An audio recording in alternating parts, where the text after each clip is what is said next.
It was my first year at university, and like any other freshman, I was excited and nervous at the same time. My name is Jake, and I had just finished unpacking my things into my dorm room. My family had left, and I was mentally preparing myself for the new chapter ahead. Later that evening, my roommate finally arrived. The moment he walked in, I knew something was off about him. His name was Ethan, and from the start, he was the most socially awkward person I had ever met. When I introduced myself, extending my hand for a handshake, he just stared at it like he didn't understand what I was doing.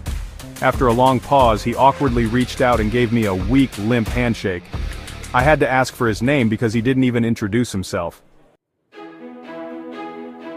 I tried making small talk, but he only answered with short yes or no responses, occasionally letting out an odd, forced laugh. Within minutes, we both just sat on our beds, avoiding eye contact, lost in our laptops.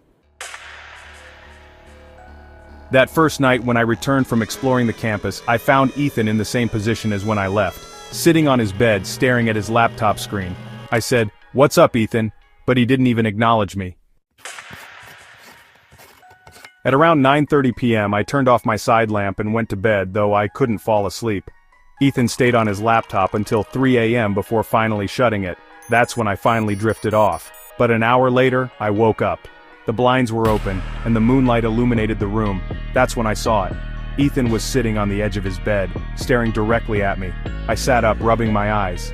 "Ethan, what the hell are you doing?" Sorry. Then quickly lay down.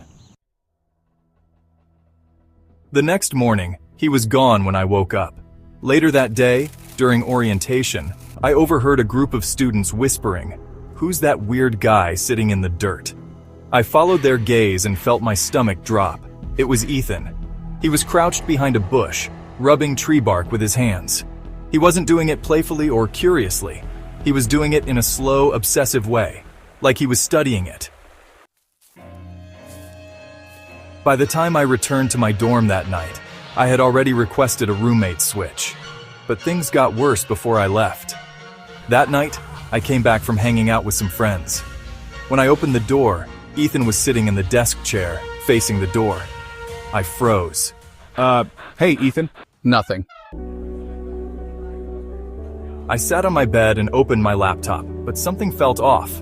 I realized all my emails had been opened, ones I hadn't even read yet. My folders had been searched through. I turned to him. Did you go through my laptop? No. I didn't say anything, but I knew he was lying. That night at around 3 a.m. I woke up again. This time it was the sound of a zipper. I turned on my lamp and nearly jumped out of my bed. Ethan was on the floor rummaging through my backpack. "What the hell are you doing?" I yelled. I thought my toothbrush was in here. I didn't believe him. The next day, I moved out. I thought it was over. But on my first night in my new dorm, I woke up to a faint clicking sound. I turned to my new roommate, who was fast asleep. Then I realized the sound was coming from the door. Someone was trying to pick the lock. I looked through the peephole and felt a chill run down my spine. It was Ethan. His head was tilted down, his fingers working at the lock. I immediately called campus security. Within minutes, they arrived and dragged him away in handcuffs. I never saw him again. But sometimes, even now, I wonder, what would have happened if I had woken up just a little too late? It was a Friday night in October, and my friends and I decided to hang out at a secluded part of the university's nature preserve. The place was known as Shadow Lake, a hidden spot deep in the woods, far from campus security. We built a small fire, drank a few beers, and shared stories. The night was perfect, until we heard footsteps. At first, we laughed it off, thinking it was a deer. But then, a loud snap. A thick tree branch cracked somewhere behind us. Dude, someone's watching us. We scanned the darkness. No one. Then, out of nowhere, a heavy tree branch thudded onto the ground just inches from our fire. We froze. Then another branch came flying. This time it hit Mark in the face.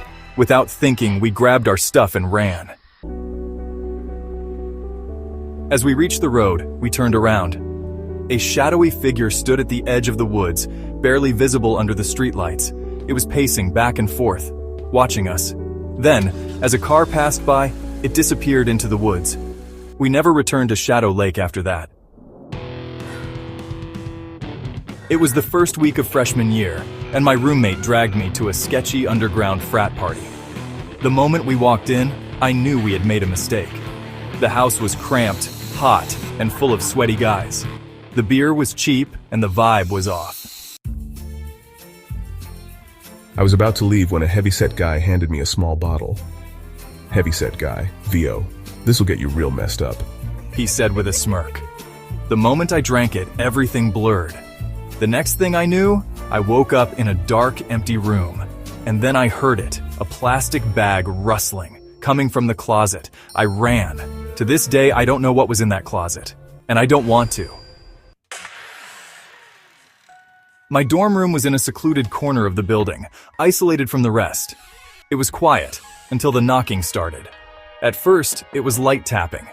Then it turned into loud, forceful pounding. One night, I chased the noise and saw a shadow disappearing into the hallway. I followed, only to find a pair of heavy black boots in the bathroom stall. But no one was wearing them. And then, a giggle. A deep, raspy giggle. I never found out who or what was tormenting me, but I never slept peacefully again. Would you dare live in a haunted dorm? Let me know in the comments. And remember, some nightmares don't end when you wake up. Subscribe for more terror tales, if you dare.